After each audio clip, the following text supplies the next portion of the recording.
হরে কৃষ্ণ, রাধে রাধে। আমি গীতার কথায় আপনাদের সুস্বাগতম। আজকে আরেকটি ভিডিওতে গীতার দ্বাদশ অধ্যায়ের 15 নম্বর শ্লোকটি পাঠ করছি। আপনারাও কিন্তু আমার সঙ্গে অবশ্যই পাঠ করবেন। ওং নমো ভগবতে বাসুদেবায়, ওং নমো ভগবতে বাসুদেবায়, ওং নমো ভগবতে বাসুদেবায়, ওং তৎসৎ। হরে কৃষ্ণ। শ্লোকটি আমার সঙ্গে উচ্চারণ করবেন।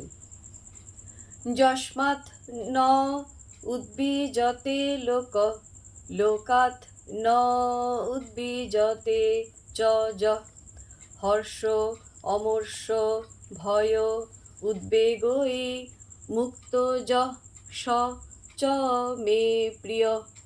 অনুবাদ: যার থেকে কেউ উদ্বেগ প্রাপ্ত হয় না, যিনি কারোর দ্বারা উদ্বেগ প্রাপ্ত হন না এবং যিনি হর্ষ, ক্রোধ, ভয় ও উদ্বেগ থেকে মুক্ত, তিনি আমার অত্যন্ত প্রিয়।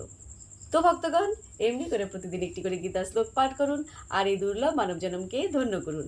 আর আমাকে কমেন্ট করেছেন চম্পা রয় চৌধুরী। রাধে রাধে, আপনাকেও রাধে রাধে। হরি বল।